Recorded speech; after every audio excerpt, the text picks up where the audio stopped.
नमस्कार जी दोस्तों, कैसे हैं आप लोग। मैं रविकांत त्रिपाठी देवरिया से एक बार फिर आपके साथ हूं और एक बार फिर से अपने चैनल पे आप सभी का बहुत बहुत स्वागत करता हूं, अभिनंदन करता हूं। आज हम लोग शुरू करने वाले हैं ग्रामर सेक्शन का सबसे जो मोस्ट इंपॉर्टेंट पार्ट है, रस। कहते हैं ना कि काव्य शास्त्र की आत्मा को रस कहते हैं। जो आत्मा, जी हाँ, साहित्य को पढ़ने के बाद जिस आनंद की अनुभूति होती है, आपके मन में जिस प्रकार की भावनाएं उठने लगती है ना, उन भावनाओं को हम लोग रस कहते हैं। रस भारतीय जो सिद्धांत है, यानी भारतीय साहित्य लिखने का जो सिद्धांत है, उसका सबसे प्राचीन और प्रतिष्ठित सिद्धांत है। नाट्य शास्त्र के प्रवर्तक भरत मुनि, भारतीय नाट्य शास्त्र के जो प्रवर्तक रहे भरत मुनि ने, उन्होंने रस सिद्धांत का एक सूत्र प्रतिपादित किया। विभावानुभाव व्यभिचारी संचारी संयोगात रस निष्पत्ति, यानी विभाव अनुभाव संचारी भाव से युक्त होकर के रस की निष्पत्ति होती है। यानी जब किसी काव्य को, जब किसी शास्त्र को पढ़ने के बाद उसमें से कुछ विभाव, कुछ अनुभाव, कुछ संचारी भाव निकल करके आते हैं, तो वहां पे रस माना जाता है। वैसे मैं आपको सीधे सीधे बताऊं कि कोई भी ऐसा काव्य या कोई भी ऐसा साहित्य नहीं है जिसमें रस न हो, भले ही उसमें शांत रस क्यों न हो, लेकिन होगा जरूर। तो आइए आज हम इन सभी चीजों को अपने वीडियो में देखेंगे। एक बार फिर से मैं रविकांत त्रिपाठी आप सभी का अपने चैनल पे स्वागत करता हूं। छोटा सा रिक्वेस्ट, जो लोग भी हमारे चैनल पे पहली बार हैं, प्लीज हमारे चैनल को सब्सक्राइब कर लीजिएगा। जो लोग भी हमारे साथ लंबे समय से जुड़े हुए हैं, हमारे वीडियो को लाइक कर लीजिएगा, अपने फ्रेंड्स के साथ शेयर करिएगा। मैं हमेशा आपके साथ हूं, जहां कहीं आपके कोई ग्रीवांसेस हैं, प्लीज आप उसको हमको कमेंट बॉक्स में दीजिए, मैं उसका स्वागत करता हूं। ठीक है मित्रों, तो आइए बिना कोई समय इन्वेस्ट किए हम लोग शुरू करते हैं। कहते हैं भरत मुनि जी कि विभावानुभाव व्यभिचारी संचारी संयोगात रस निष्पत्ति, यानी विभाव, अनुभव और व्यभिचारी भावों के संयोग से रस की निष्पत्ति होती है। इस सूत्र का सबसे पहला विवेचन मैंने पहले भी बताया कि भरत मुनि ने अपने नाट्य शास्त्र में किया, यानी साहित्य को पढ़ने, सुनने, नाटक आदि को देखने के बाद आपके मन में जिस तरह के विचार उत्पन्न होते हैं, उन विचारों को हम लोग रस कहा करते हैं। ये रस जो होते हैं मुख्यतः चार चीजों पे निर्भर करते हैं। किस पे? अस्थाई भाव, विभाव, अनुभाव और संचारी भाव। इन चार चीजों पे किसी भी रस की डिपेंडेंसी होती है। Means these are the four pillars जिस पे हमारा रस जाकर के स्थिर होता है। सबसे पहला स्थाई भाव, यानी पढ़ने वाले के हृदय में मूल रूप से विद्यमान होने वाले भावों को स्थाई भाव कहते हैं। यानी किसी कविता को आपने पढ़ा, किसी कहानी को आपने पढ़ा, किसी नाटक को आपको देखा, तो उसके बाद जो आपके मन में जो प्रमुख भाव उत्पन्न हुआ, यानी अगर उसमें आपको करुणा आई, दुख हुआ, तो करुणा में जाएगा। यदि वीरता हो आया कि नहीं चलो कपड़ा फाड़ो, अभी चलो सीमा पे चलते हैं, तो वीर रस हुआ। यदि उसको पढ़ने के बाद आपके मन में भय का अनुभव आने लगा, तो भयान। ये क्या है? ये मुख्य वो तत्व हैं जो आपकी कविता पढ़ते ही सबसे पहले आपके मन में आते हैं, उनको बोलते हैं स्थायी भाव। जो अस्थाई भाव हैं उनकी कुल संख्या 9 है। 9 क्यों? क्योंकि 9 तरह के रस ही प्रतिपादित किए गए हैं। हर एक रस के लिए एक अस्थाई भाव दिया गया है। इसी अस्थाई भाव के आधार पर रस की पहचान हो जाती है कि यहाँ पे कौन सा रस है। ये 9 की संख्या कौन है? हमारे स्क्रीन पे साथ साथ चल रहा है, वीडियो पास करके नोट कर लीजिए। इनकी 9 की जो संख्या है वो है रति, हास, शोक, क्रोध, उत्साह, भय, जुगुप्सा, विस्मय और निर्वेद। ये कुल 9 की संख्या है। ये अस्थाई भाव हैं। इन्हीं 9 अस्थाई भावों के आधार पे हम लोग एक एक रस की विवेचना करेंगे। क्लियर? अब आते हैं दूसरे पॉइंट पे। दूसरा पॉइंट हमारा क्या था? विभाव। विभाव मतलब जो वस्तु या परिस्थितियां हमारे अस्थाई भावों को उद्दीप्त करती हैं, यानी चालू करती हैं, जागृत करती हैं। यानी हमारे मन में जो अस्थाई भाव आया, वो जिस कारण से आया, उस कारण को हम लोग विभाव कहते हैं। विभाव को 2 भाग में बांटा गया, एक आलंबन विभाव और एक उद्दीपन विभाव। आलंब का मतलब होता है आश्रय। अब जैसे एग्जाम्पल, यदि हम श्रृंगार रस की बात करें, तो श्रृंगार रस में क्या होते हैं? एक नायक होगा, एक नायिका होगी, दोनों के बीच के जो प्रेम संबंध होंगे उनका वर्णन करेंगे। अब इसमें नायक या नायिका जो हैं, जिनके आधार पे उस कविता का सृजन किया जा रहा है, वो नायक या नायिका हमारे आलंबन विभाव होंगे। ठीक? अब क्या होंगे? उद्दीपन विभाव, जो उद्दीप्त करेंगे, जो हमको स्टार्ट करेंगे, यानी जो हमारे मन में रस का भाव भरने का प्रयास करेंगे। जैसे जो बाहरी चेष्टाएं हैं, मान लीजिए किसी पार्क का माहौल बनाया गया है, तो वहां जो पार्क का जो चित्रांकन हुआ होगा, नायक या नायिका के शरीर के जो चेष्टाएं होंगी, हाथ पैर हिलेगा, पुष्प वहां पे अगर हो सकते हैं, अगर दिखाई देंगे, एक दूसरे के मन में जो आकर्षण या रति भाव होगा, ये सब के सब क्या कहलाएंगे? उद्दीपन विभाव। यानी अगर एक एग्जाम्पल जो कि मैं भी आपके साथ स्क्रीन पे देखिए लिख रहा हूं, इसको पढ़ते जाइएगा कि जैसे दुष्यंत और शकुंतला, तो जैसे बात करें अभिज्ञान शाकुंतलम की, जैसे दुष्यंत और शकुंतला के बीच का अगर प्रेम संबंध दिखाया गया, तो दुष्यंत और शकुंतला हमारे क्या हो जाएंगे? आलम्बन विभाव हो जाएंगे। वहां के बीच का जो रति भाव होगा, जो उनकी शारीरिक चेष्टाएं होंगी, जो वन का सुरम्य वातावरण होगा, वहां पे पुष्प इत्यादि होंगे, वहां पे पशु पक्षी जानवर इत्यादि अगर दिखाए गए, तो ये सब के सब क्या कहलाएंगे? उद्दीपन विभाव। अब हम तीसरे बात की बात करते हैं, अनुभाव। मैंने बताया था ना, ये जो विभाव है दो तरह के, एक आलंबन हो गया, एक उद्दीपन हो गया। अब तीसरे पे आते हैं, अनुभाव। अनुभाव क्या? अनुभाव का मतलब क्या होता है कि अस्थाई भाव जब जागृत हुआ या अस्थाई भाव जब उद्दीप्त हुआ, तो आश्रय के शरीर में जो चेष्टाएं हुई वो हैं क्या? मतलब कायिक, यानी शरीर की जो भावनाएं हैं, एक दूसरे को प्रेम से आलिंगन कर लेना, श्रृंगार में आप जाएंगे तो अनुभाव हो जाएगा। पुष्प इत्यादि तोड़ करके अपने प्रेमी को समर्पित करना, ये क्या हो जाएगा? ये अनुभाव हो जाएगा, अगर इस तरह का कोई प्रसंग बन के आता है तो। और चौथी चीज मैं बताऊं, संचारी भाव। संचारी भाव क्या है? आश्रय, यानी जो आलंबन था, जिसके आधार पे रस की विवेचना किया जा रहा है, यानी उस रस में जो नायक या नायिका उपस्थित है, उसके मन में जो अस्थिर मनोविकार हैं, अस्थिर मनोविकार यानी जो बनते बिगड़ते मनोविकार रहते हैं, जो एकाएक बन रहे बिगड़ रहे, एकाएक जिन मतलब परिस्थितियों का उनके मन में आ रहा है, छूट रहा है, ऐसी चीजों को हमारे यहाँ संचारी भाव कहते हैं। अब ये संचारी भावों की संख्या कुल 33 है, 33 अलग अलग रसों के हिसाब से इन संचारी भावों का उपयोग होता है। कोई जरूरी नहीं है कि ये संचारी भाव जो एक रस में दूसरे रस में नहीं आएगा। देखिए, अस्थाई भाव अगर 9 है तो 9 अलग अलग रस के होंगे, लेकिन संचारी भाव में ऐसा जरूरी नहीं है। संचारी भाव विभिन्न प्रकार के रसों में पाए जा सकते हैं। यानी एक संचारी भाव जो श्रृंगार रस में है, कोई जरूरी नहीं है कि वह संचारी भाव हमारे वीर रस में नहीं होगा, हो सकता है। क्लियर?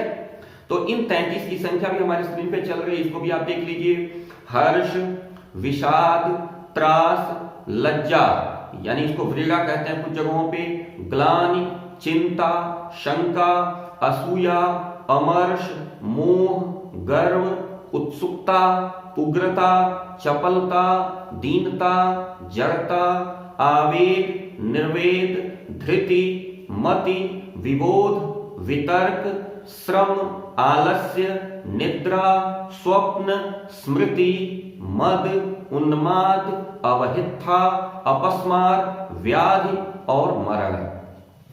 ये कुल संख्या 33 की है। इन 33 संचारी भावों का विभिन्न रसों में अलग अलग स्थानों पर उपयोग होता है। रस को जब पहचानेंगे तो उनमें संचारी भाव दिखाई देंगे। यानी नायक या नायिका जो आलंबन है, उसके मन में जो अस्थिर मनोविकार है, जो उनके शरीर में मनोविकार तात्कालिक रूप से बन रहे बिगड़ रहे हैं, उनको हम लोग कहते हैं संचारी भाव। अगर हम हेडिंग बनाना चाहें कि रस कितने प्रकार के होते हैं, रस के प्रकार, तो मैंने पहले ही बताया कि आचार्य भरत मुनि ने जो नाट्य शास्त्र लिखा, उसमें उन्होंने रसों की संख्या कुल 9 बताई। उन्हीं 9 के जिनके अस्थाई भाव उन्होंने देखे, यानी श्रृंगार हो गया, हास्य हो गया, कर्म हो गया, रौद्र हो गया, वीर हो गया, भयानक हो गया, विभत्स हो गया और अद्भुत हो गया। ये जो भरत मुनि थे ना, इन्होंने रसों की संख्या केवल 8 बनाई थी। स्क्रीन पर देखिए 8 ही होगा, मैंने 9 की संख्या पढ़ दी गलती से, 8 ही है। उन्होंने क्या क्या पढ़ा था? श्रृंगार है, हास्य है, कर्म है, रौद्र है, वीर है, भयानक है, विभत्स है और अद्भुत है। ये कुल 8 प्रकार के रस भरत मुनि जी ने बताए। नाट्य शास्त्र के प्रणेता जो भरत मुनि थे, जिन्होंने सबसे पहले रस की विवेचना की थी, उन्होंने कुल 8 प्रकार के रस बताए। स्क्रीन पे साथ साथ चले हमारे साथ, श्रृंगार, हास्य, करुण, रौद्र, वीर, भयानक, विभत्स और अद्भुत। लेकिन बाद में आए आचार्य मम्मट और पंडित राज जगन्नाथ, रसगंगाधर नामक पुस्तक लेकर के उन्होंने रसों की संख्या 9 मानी। उन्होंने क्या किया? एक शांत रस और इसमें बढ़ा दिया। उन्होंने कहा कि नहीं, 8 रसों से काम नहीं चल रहा है, एक रस और हमारे साहित्य में ऐसा दिखाई दे रहा है जिसमें अस्थाई भाव, उसमें क्या है? निर्वेद, यानी एकदम शांति दिखाई दे रही है, उसमें किसी तरह की उग्रता, चपलता या किसी तरह की कोई चेष्टा नहीं दिखाई देती, वहां पे शांत रस बना दिया जाए। अब क्या हुआ? इसके बाद एक साहित्यकार और आए, आचार्य विश्वनाथ। उन्होंने एक 10वां रस बना दिया, कहा नहीं वात्सल्य नाम का एक 10वां रस भी होना चाहिए। वात्सल्य मतलब पुत्रवत स्नेह, यानी एक माता अथवा पिता का अपने पुत्र के प्रति जो प्रेम होता है, जो स्नेह होता है, उसको उन्होंने रख दिया वात्सल्य रस में। अब इस प्रकार से रसों की संख्या हो गई कुल 10। अच्छा, इसके बाद एक रूप गोस्वामी आए। रूप गोस्वामी, उन्होंने मधुर नामक एक 11वें रस की विवेचना कर दी कि नहीं, रस 11 होते हैं, एक मधुर नाम का रस रहेगा।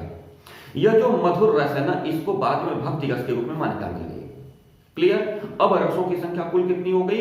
11, यानी कुल 11 रस हमारे हिंदी और संस्कृत साहित्य के बीच में मिलाकर के चलते हैं। अब ये रस कौन कौन से हो गए? श्रृंगार रस, हास्य रस, करुण रस, वीर रस, रौद्र रस, भयानक रस, बीभत्स रस, अद्भुत रस, शांत रस, वात्सल्य रस और भक्ति रस, यानी कुल संख्या हो गई हमारे पास 11। अब इन 11 रसों को एक एक करके हम लोग व्याख्या करते हैं। ठीक है, अच्छे से समझ में आ रहा है? जी हाँ, तो फिर वही रिक्वेस्ट है कि अगर चैनल सब्सक्राइब नहीं है तो प्लीज सब्सक्राइब कर लीजिएगा, फ्रेंड्स के साथ शेयर करिएगा जरूर।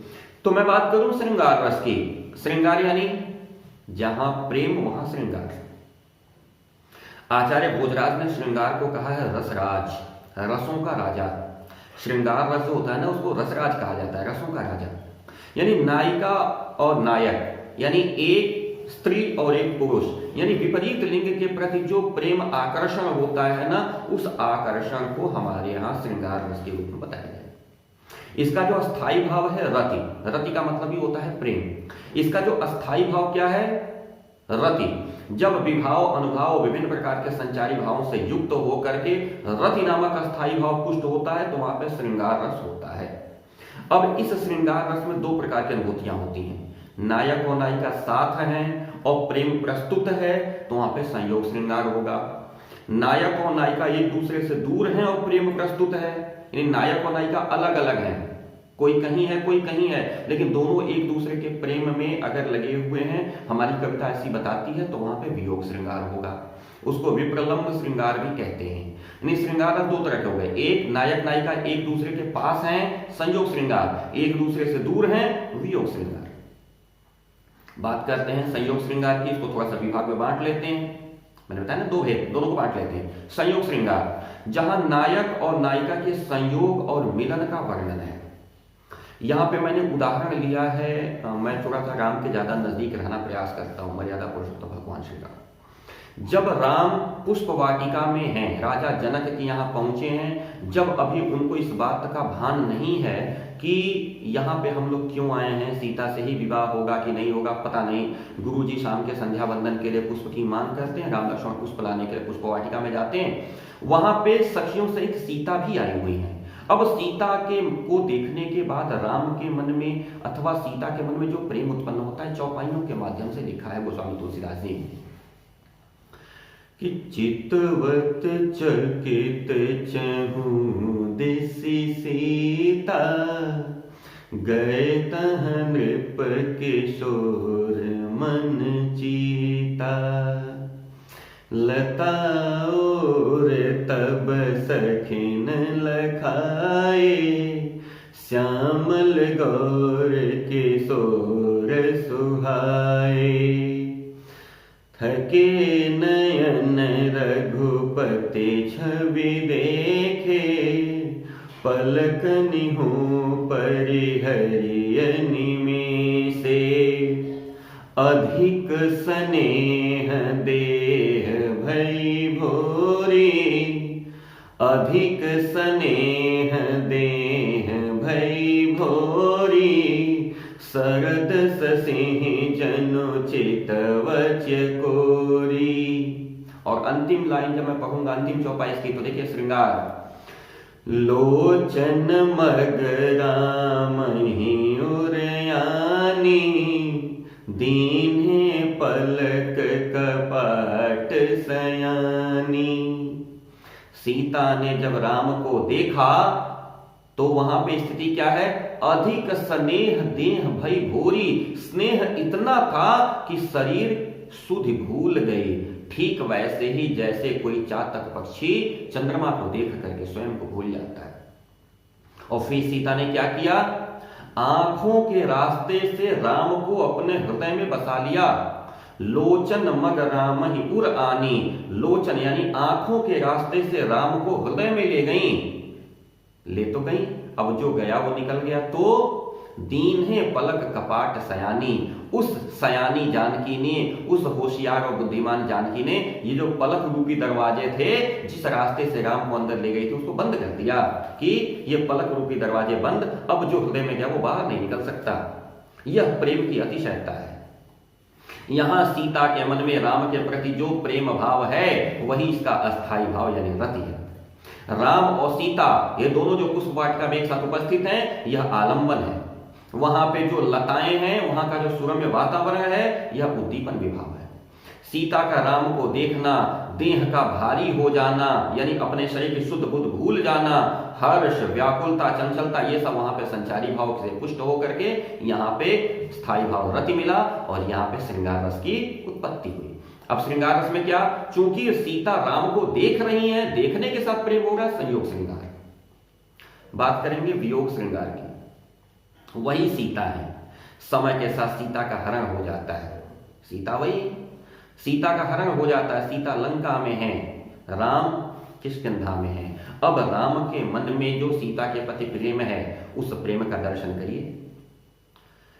कहो राम वियोग तव सीता, मो कहूं सकल भय विपरीता। नूतन किसलय मनहु कृसानु, काल निशा समनि से शशि भानु। कुवलय विपिन कुंत बन सरिसा, बारिद तपत तेल जनु बरिसा। कहेहु ते कछु दुख घटी होई, काहि कहो यह जानन कोई। अब यहां सीता के मन में प्रेम तो है राम के प्रति, लेकिन वह प्रेम क्या है, वियोग के रूप में दिखाई दे रहा है। हनुमान जी जैसे ही सीता को बताते हैं कि भगवान ने आपके लिए संदेश भेजा है, क्या कहा है राम ने कि हे सीते, तुम्हारे वियोग में मेरे लिए सब कुछ विपरीत हो गया है। नए नए पेड़ों के जो पल्लव निकल रहे हैं ना, नूतन किसलय, वो समझो कि आग की तरह है। ये जो रात है ना, वो काल रात्रि के समान हो गई है। ये जो चंद्रमा चमक रहा है, वो सूर्य की तरह प्रकाश दे रहा है। ऐसा लग रहा है कि सूर्य की तरह हमको जला डालेगा। यहां पे जो ऊपर से बारिश हो रही है ना, वो समझो कि गर्म तेल की बारिश हो रही है। कहने से दुख कम होता है, किससे कहें। राम का प्रेम सीता के प्रति। यहां पे सीता अलग है, राम अलग है, लेकिन अभी भी राम के मन में सीता के प्रति प्रेम है। यह प्रेम क्या दिखाई देगा, यहाँ पे वियोग श्रृंगार दिखाई देगा। यानी राम का सीता के प्रति जो भाव है, अस्थाई भाव, रति दिखाई दे रही है, प्रेम। यहां पर राम और सीता दोनों आलंबन है। जो प्राकृतिक दृश्य हैं, जो ऊपर से जो पानी बरस रहा है, जो रात चमक रही है, जो चंद्रमा है, ये सब के सब हमारे क्या है, उद्दीपन विभाव है। शरीर में कंपन होना, पुलक होना, आंसू बहना, ये विषाद है, ग्लानि है, दुख है, ये सब के सब क्या है, संचारी भाव है। यहाँ पे क्या हो गया, वियोग श्रृंगार। अगले रस की बात करते हैं, हास्य रस। हास्य रस मतलब विकृत वेशभूषा, क्रियाकलाप, चेष्टाएं, कुछ ऐसी हरकतें जिसको देखने के बाद, सुनने के बाद हंसी का अनुभव आए अंदर से, तो क्या होगा, हास्य रस। शीलनिधि राजा के यहाँ नारद जी पहुंचे हैं, राम से मांगे थे जा करके ना कि अपने जैसा मुंह बना दीजिए, तो भगवान ने उनको बंदर का मुंह बना के दे दिया था। अब जिस व्यक्ति का मुंह बंदर का हो, कपड़ा लत्ता आदमी का हो, अगर राज्यसभा में बैठा है तो क्या स्थिति बनेगी, लोग हंस रहे हैं। और वहां का वर्णन किया है तुलसीदास ने उसी रामचरितमानस में, जेहि देश बैठे नारद फूले, सो देहि तेन बिलो की भूली। जिस तरफ नारद जी बैठे थे उस कन्या ने देखा ही नहीं। अब क्या हुआ, पुण्य पुण्य मुनि उक सही अकुलानी। देखी दशा हरिगन मुस्कानी। अब जब नारद को वह कन्या नहीं देखती तो बार बार यह बुलाते हैं, उठ उठ करके जाके और आगे बैठ जाते हैं। जिस कुर्सी पे बैठे हैं कन्या वहां तक पहुंची, उसने इनकी तरफ नहीं देखा तो 4 कुर्सी छोड़ के आगे जाके बैठ गए, फिर 4 कुर्सी छोड़ के आगे जाके बैठ गए। अब यह दशा देख करके जो शिव जी के वहां गण उपस्थित थे वो हंसने लगे। ये मतलब जो वहां पे नारद भगवान की जो व्याकुलता है वो हास्य का वहां पे उत्पादन कर रही है। क्यों? क्योंकि एक तो बंदर का मुख उनका बना हुआ है और दूसरा वो कूद कूद करके कुर्सी बदल बदल के आगे बढ़ रहे हैं, तो पूरी सभा में वो हंसी के पात्र बने हुए हैं। यहाँ पे हास्य रस है। हास्य रस का स्थायी भाव मैंने क्या बताया? हास। अब यहाँ पे आलंबन कौन? बानर का मुंह लिए हुए नारद जी। यहाँ पे अस्थाई भाव क्या? हास, जो कि हरिगन मतलब जो वहां पे जो शिव जी के जो गण बने हुए हैं वो मुस्कुरा रहे हैं। यहाँ पे जितने भी श्रोता हैं, जितने भी सभा में अन्य लोग बैठे हुए हैं, वे सब के सब क्या है? वो दीपन का कार्य करेंगे। जो इनकी चेष्टाएं हैं जैसे उकसाना, अकुलाना, बार बार स्थान बदल करके बैठना, ये सब के सब क्या है? ये मतलब उसके संचारी भाव की तरफ पुष्ट करते हैं। जो उनके अंदर हर्ष आ रही है, व्याकुलता आ रही है, चपलता आ रही है, तो इस तरीके से पुष्ट होकर के यहाँ पे हास्य रस है। हास्य रस का मतलब यह कि किसी व्यक्ति की विकृत वेशभूषा, किसी व्यक्ति की चेष्टाओं से यदि वहां पे हंसी का माहौल बन रहा है तो वहां हास्य रस है। करुण रस दुख, शोक या संवेदना की बड़ी गहरी और तीव्र इच्छा करुण रस का उत्पादन करती है।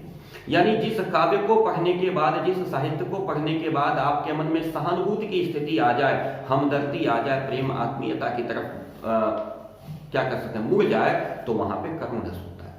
जैसे किसी वस्तु की हानि हो गई, कोई अपने प्रिय व्यक्ति है जिसका वहां अभाव हो गया, तो इस तरह की चीजें क्या करती हैं? करुण रस का उत्पादन करती हैं। यानी अपने किसी प्रिय अथवा किसी वस्तु का वियोग अगर दिखाई दिया और वहां पे शोक उत्पन्न हुआ तो वहां करुण रस है। करुण रस का स्थायी भाव क्या है? शोक। आपके मन में दुख और शोक प्रकट हो रहा है। राम वन को चले गए, पूरी अयोध्या शोक में डूब गई। कुछ काल बीतता है, राजा दशरथ परलोक गमन कर जाते हैं, स्वर्ग को चले जाते हैं। अब स्थिति क्या है? अयोध्या में और शोक आया। वहां पे रानियों की दशा का वर्णन करते हैं गोस्वामी तुलसीदास जी। शोक विकल तब रोई रानी, रूप शील बल तेज बखानी, करहि विलाप अनेक प्रकारा, परहि भूमि तल बारहि बारा। महाराज दशरथ के गुण का, शील का, बल का प्रताप बार बार कह करके सारी रानियां व्याकुल होकर के रो रही हैं। विनय मतलब अनेक प्रकार से विलाप कर रही हैं और बार बार धरती पर मूर्छित होकर के गिर जा रही हैं। ये क्या है? यहाँ पे अस्थाई भाव शोक। राजा दशरथ की मृत्यु हो गई है, शव सामने पड़ा हुआ है, उनको देख करके रानियां रो रही हैं, शोक। यहाँ पे राजा दशरथ का जो तेज है, बल है, ये सब का सब वहां पे क्या है? आश्रय यानी आलंबन है। जो वहां पे रोना, विलाप करना, ये सब वहां पे अनुभव है। और जो स्मृतियां आ रही हैं, जो मोह है, जो उद्दीपन हो रहा है, ये सब के सब वहां संचारी भाव है। पुष्ट होकर के यहाँ पे करुण रस की निष्पत्ति हुई। कुल मिला जुला करके जब अपने किसी प्रिय व्यक्ति का या किसी प्रिय वस्तु का विछोह होता है, उसके मन में रोना, पीटना कर ऐसा कुछ शुरू होता है, करुण रस। ठीक है, आगे बात करते हैं वीर रस की। वीर रस यानी जिस काव्य शास्त्र को पढ़ने के बाद आपके मन में उत्साह का संचार होने लगे, क्योंकि इसका स्थायी भाव होता है उत्साह। आपके मन में उत्साह, उसको वीर रस कहते हैं। वीर रस मतलब जैसे किसी काव्य को पढ़ने के बाद लगे कि नहीं अब चल करके सामने वाले को निपटा के आता हूं, यानी वीरता का अनुभव, उत्साह का अनुभव। मतलब इसका विभाव, अनुभव, संचारी भाव सब पुष्ट होकर के यदि आपके मन में उत्साह भर दें, यदि आपके मन में ताकत भर दें, यदि आपको बढ़ा दें आगे, वीर रस। अभिमन्यु का स्टेटमेंट मैं लेता हूं, यहाँ पे आपके सामने स्क्रीन पे चल रहा है, नोट करिएगा, याद करने वाली चीजें हैं। जब अभिमन्यु, जब पता चलता है कि अर्जुन आज जो है वो महाभारत युद्ध से थोड़ी दूर चले गए हैं और आज आचार्य द्रोण ने चक्रव्यूह की रचना की है, अर्जुन के अलावा दूसरा कोई जानता नहीं कि चक्रव्यूह कैसे तोड़ा जाएगा, अभिमन्यु ने मां के पेट में रहते हुए ही सीख लिया था। हाँ, ये अलग बात है कि कालांतर में जो है अभिमन्यु की मां उत्तरा को नींद आ गई थी, इसलिए उसने बाहर निकलने का रास्ता वो नहीं सुन पाई थी, लेकिन घुसने का और तोड़ने का पूरा उपाय इसको पता था। अभिमन्यु 17 वर्ष का छोटा सा बालक, उत्साह देखिए, कहता है मैं सत्य कहता हूं सखे सुकुमार मत जानो मुझे, हे सखे मैं सत्य कहता हूं, मुझे कोमल मत जानना।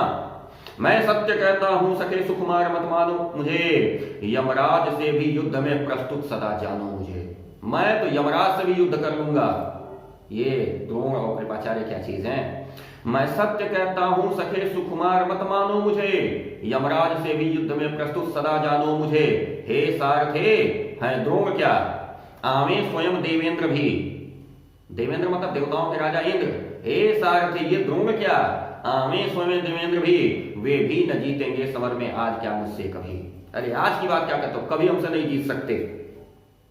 यह जो अभिमन्यु की जो गर्व उठती है कि अरे ये द्रोण और कृपाचार्य क्या है, स्वयं इंद्र मेरे सामने आ जाए तो नहीं मेरे सामने टिक सकते। हे सारथी, मुझको कोमल मत मानो, बहुत वीर हूं मैं। यहां क्या है, यहां जो अभिमन्यु की जो वीरता है, जो उसके वीरयुक्त वचन है, यहां पे वीर रस की पुष्टि कराते हैं। क्योंकि अभिमन्यु के अंदर अस्थायी भाव क्या दिखाई दे रहा है, उत्साह, मैं चल करके यमराज से युद्ध करूंगा। यहाँ पे जो कौरव पक्ष है, जो द्रोण इत्यादि, ये कौन है, ये हमारे सामने के जो लोग हैं वो आलंबन है। अभिमन्यु है, द्रोण है, दोनों का नाम आया, यमराज है, देवेंद्र है, ये सब आलंबन हमारे बनेंगे। अभिमन्यु के जो वचन है वो क्या है, हमारे हर्ष, चपलता, उत्साह, उग्रता, ये सब क्या दिखाई दे रहा है, यहाँ पे संचारी भाव दिखाई दे रहा है। यानी यहाँ पे क्या है, वीर रस। वीर रस का मतलब यह है कि जिस काव्य या शास्त्र को पढ़े बाद आपके अंदर वीरता अनुभव होने लगे। अगली बात करेंगे रौद्र रस की, यानी वीरता जब आगे बढ़ती है तो रौद्र रस की तरफ पहुंचती है। रौद्र मतलब अब वीरता में तो केवल कथन था, रौद्र रस में कार्य भी होता है। रौद्र रस का स्थायी भाव क्रोध है, वहां तो उत्साह ही केवल था, यहाँ क्रोध, यानी विरोधी पक्ष के द्वारा किया गया कोई ऐसा कृत्य जिसके हमारे मन में क्रोध हो गया, यानी जिससे हमारे किसी प्रिय का अपमान हो गया या हमारे किसी प्रिय वस्तु का सामने वाले के नुकसान हो गया, उसकी वजह से जो हमारे मन में क्रोध उत्पन्न होता है वही क्रोध पुष्ट होकर के रौद्र रस की निष्पत्ति करता है। जैसे राजा जनक का दरबार लगा हुआ है, धनुष सामने रखा हुआ है, 10,000 राजा एक साथ आए, धनुष को उठाए, नहीं उठा पाए। राम से और लक्ष्मण से पूछा भी नहीं गया कि तुम लोग भी उठाओगे, और राजा जनक ने कह दिया कि ऐसा है, अब कोई अपने मन में कष्ट मत करो, मैं जान गया कि धरती वीरों से हीन है, आप लोग सब लोग उठिए, अपने अपने घर जाइए। लग रहा है विधाता ने तो सीता का विवाह ही नहीं लिखा। अब राजा जनक की ये जो बात हुई ना कि लगता है ये धरती वीरों से खाली हो गई है, आप लोग अपने अपने घर जाइए, यह बात लक्ष्मण को बर्दाश्त नहीं हुई। वीरों से खाली हो गई, मैं यही हूं, भैया यही है, ये कैसे कह दिया इसने। और वहां पर रौद्र रस की निष्पत्ति कैसे होती है कि लक्ष्मण ने जनक के नाम के आगे से श्री या संबोधन हटा दिया, सीधे कहा कही जनक जस अनुचित बानी, कही जनक जस अनुचित बानी, विद्यमान रघुकुल मन जानी। ये जनक इतनी अनुचित वाणी कैसे बोल गए भाई, यहीं पे रघुकुल मणि भगवान श्री राम यहाँ पे उपस्थित हैं। और चेष्टाएं देखिए, माखे लखन कुटिल भई भौं हैं, लक्ष्मण इतने कष्ट में आए कि भौं हैं टेढ़ी हो गई, माखे लखन कुटिल भई भौं हैं, रदपत फरकत नयन रिसौ हैं, हाथ कंधे सब फड़फड़ा उठे। ये क्या है, ये रौद्र रस है। यानी जैसे ही जनक ने बोला, लक्ष्मण को इतना कष्ट हुआ कि भौं हैं तिरछी हो गई, हाथ पैर कांपने लगे और खड़े होकर चिल्ला पड़े, ये जनक ऐसी अनुचित वाणी कैसे बोल गया। यहां पर रघुकुल भगवान श्री राम यहीं उपस्थित हैं और उन्होंने क्रोध में यहां तक कहा, जो तुम्हारी अनुशासन पाऊं, कंदुक इव ब्रह्मांड उठाऊं, इस ब्रह्मांड को गेंद की तरह उठाऊंगा, कांचे घट जिम डारो फोरी, कच्चे घर की तरफ पटक के फोड़ डालूंगा, सकौ मेरु मूलक जिम तोरी, और ये मेरु के मूलक की तरह, मतलब जैसे मेरु पर्वत होता है ना, उसको मूली की तरह तोड़ डालूंगा, ये ताकत है हमारी। ये क्या है, ये क्रोध, यह जो क्रोध वहां पे उत्पन्न हुआ, रौद्र रस। आगे बात करें, अच्छा थोड़ा सा इसके बारे में डिटेल करें कि जैसे यहाँ पे अस्थायी भाव क्या दिखाई दिया आपको, क्रोध। यहाँ पे आलंबन कौन, लक्ष्मण और राजा जनक। यहाँ पे जो हमारा उद्दीपन क्या है, जो जनक के वचन थे और जो लक्ष्मण के वचन थे, ये यहाँ पे उद्दीपन हो गए। होठ फड़कना, नेत्र टेढ़े होना या हाथ पैर कांपने लगना, ये सब के सब क्या है यहाँ पे, ये सब के सब हमारे उद्दीपन विभाव हो गए। जो यहाँ पे उग्रता है, कंपन है, चपलता है, ये सब संचारी भाव हो गए और यहाँ पे रौद्र रस की निष्पत्ति हो गई। यानी जहां पे मारपीट झगड़ा बलवा अगर आ गया तो रौद्र रस है। आगे बात करते हैं भयानक रस की। भयानक रस मतलब जिस रस को देखने, सुनने और समझने से डर का अनुभव हो जाए, डर, भय लगने लगे। यानी इसका अस्थायी भाव क्या है, भय। भयानक रस का अस्थाई भाव भय, यानी कोई एक चीज अगर आपने ऐसा देखा होगा, आपके मन में भय हो गया, डर हो गया, तो वहां पे क्या होगा? भयानक रस होगा। जैसे मैं उदाहरण लेता हूं, उसी रामचरितमानस से उदाहरण लेता हूं। हनुमान जी लंका दहन कर रहे हैं। अब ये बात बताइए, हमारे घर के सामने मेरा घर जले और हम बचा न पावे तो हमको क्या लगेगा? क्रोध आएगा कि डर लगेगा?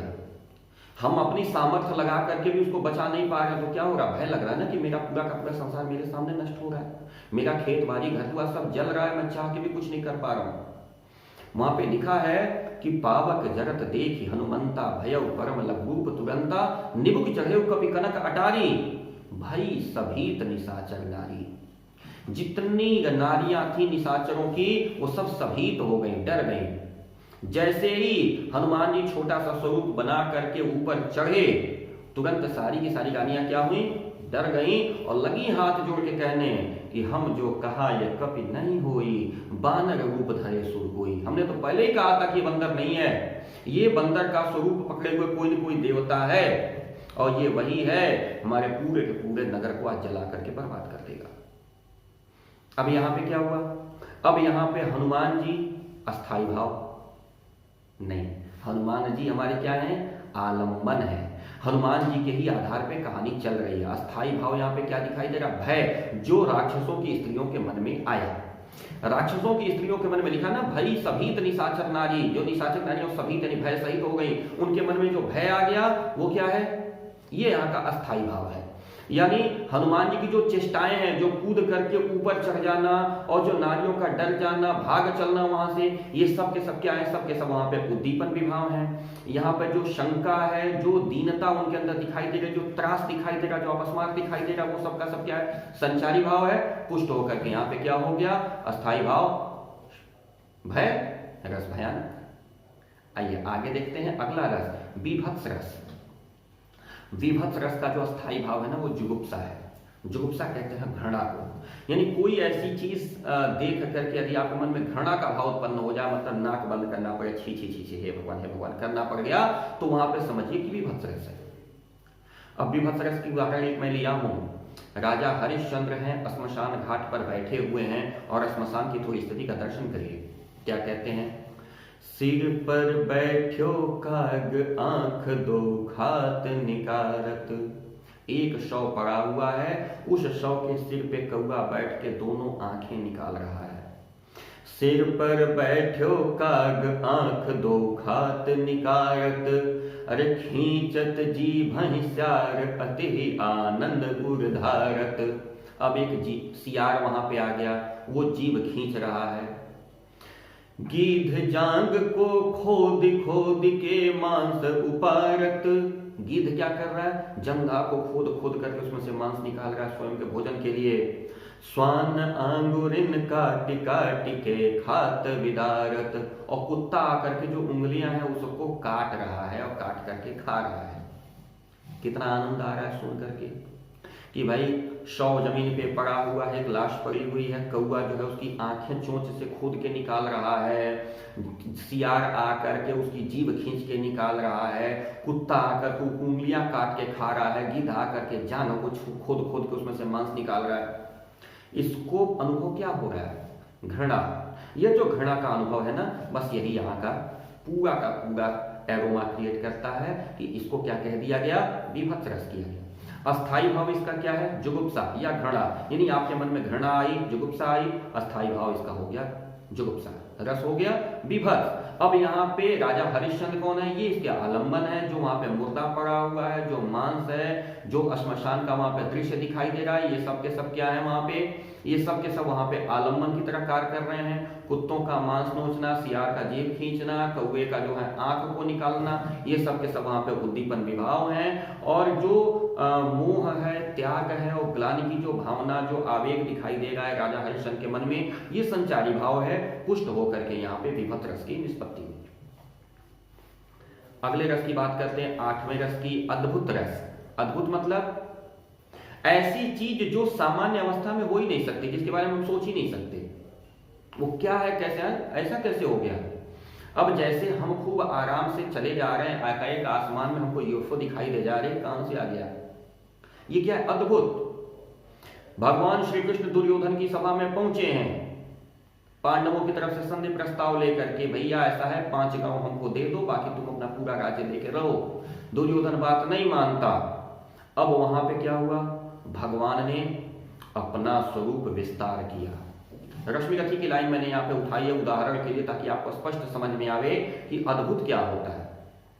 जब उन्होंने वहां पे अपना विराट स्वरूप दिखाया, तो विराट स्वरूप क्या दिखाया, अंबर में कुंतल जाल देख, पद के नीचे पाताल देख, मुट्ठी में तीनों काल देख, मेरा स्वरूप विकराल देख, सब जन्म मुझी से पाते हैं, फिर लौट मुझी में आते हैं। ये कृष्ण ने दिखाया। अब ये क्या है, ये अद्भुत है कि दुर्योधन को दिख क्या रहा है, अंबर में कुंतल जाल, पद के नीचे पाताल, मुट्ठी में तीनों काल, मेरा स्वरूप विकराल। दूसरा उदाहरण लीजिए कि कौशल्या जी हैं, छोटे से नन्हे से राम को तेल मालिश करके पालने में सुला के आती हैं, किचन में खाना बनाने, तो देख रहे हैं यहाँ पे दोनों हाथ चल रहे हैं, यानी भगवान राम किचन में पराकर भोग प्रसाद पा रहे हैं। भाग के जाती है देखने के लिए, पालने में जिसको सुला के आई थी वो यहां, तो देख रहा हूं पालने में भी भगवान पैर हाथ फेंक फेंक के खेल रहे हैं। लिखा है गोस्वामी तुलसीदास ने, इहां उहां दुई बालक देखा, मत भ्रम मोर की आन विशेखा। कौशल्या ने इहां उहां दुई बालक देखा, तो उन्होंने सोचा कि ये मेरा मत भ्रम है, यानी मेरी बुद्धि खराब हो गई, दिमाग पागल हो गया कि कोई और बात है। अब ये क्या है, ये अद्भुत रस है।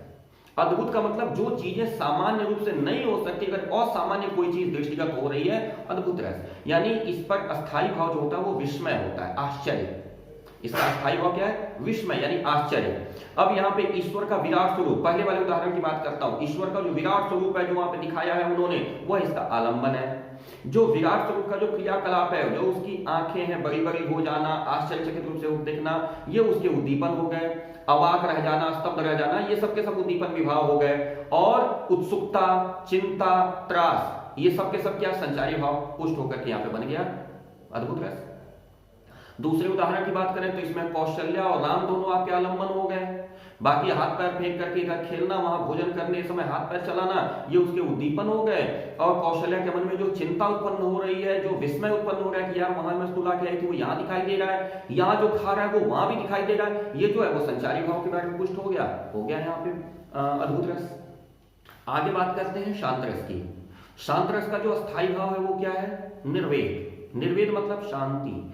देश दुनिया के मोह माया के बंधनों से अगर मुक्ति हो गई तो आपका शांत रस है। अभिनव गुप्त जी ने शांत रस को सर्वश्रेष्ठ रस माना है। जीवन की नश्वरता का जहां बोध हो जाए कि यह जीवन नश्वर है, ये हमारे किसी काम का नहीं है, दुनिया का मोह माया है, अगर कुछ ऐसा आता है तो इस भावना को कहते हैं निर्वेद। इसका स्थायी भाव निर्वेद होता है, मन में अपार शांति का अनुभव होती है, शांत रस।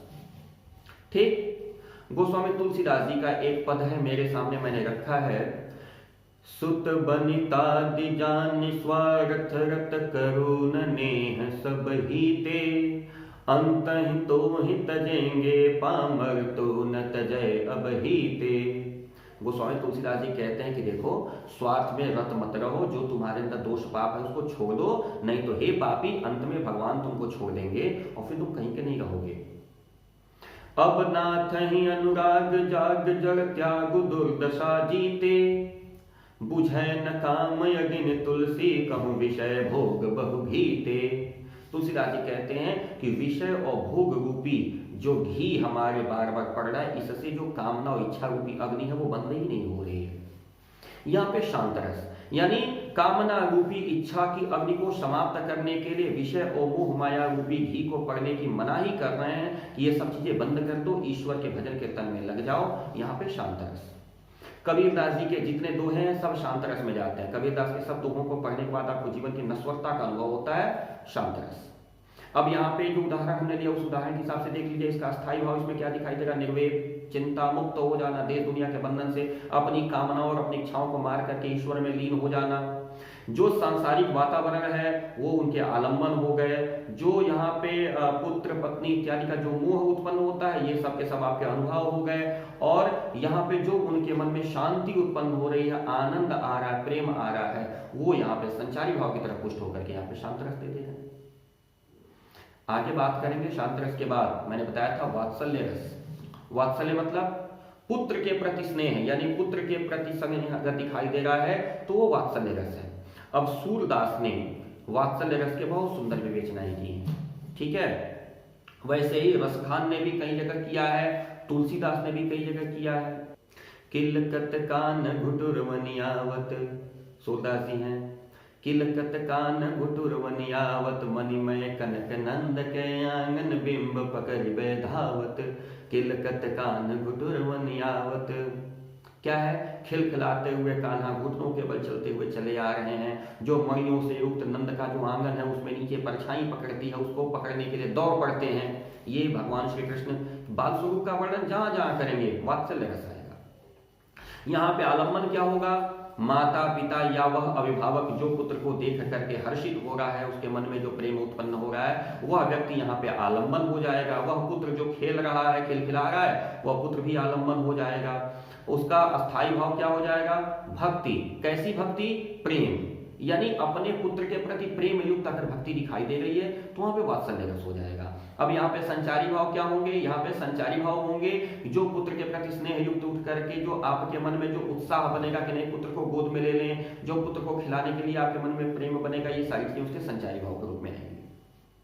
अगली बात करते हैं भक्ति रस की, जो कि 11वां है। भक्ति रस जो है वो नश्वर मतलब संसार से ईश्वर के प्रति आपको प्रेरित करता है। ऑलमाइटी गॉड की तरफ अगर आपका प्रेम है तो भक्ति रस है। मैंने कहा पुत्र के प्रति प्रेम है तो वात्सल्य रस है, प्रिय के प्रति प्रेम है श्रृंगार रस है, लेकिन ईश्वर के प्रति प्रेम है तो वो भक्ति रस है। मीराबाई लिखती है ना, मेरो तो गिरधर गोपाल, मेरा तो बस वही है गिरधर गोपाल, दूसरा कोई नहीं। जाके सिर मोर मुकुट मेरो पति सोई, जाके सिर मोर मुकुट, जिसके सिर पे मोर मुकुट है वही मेरा पति है।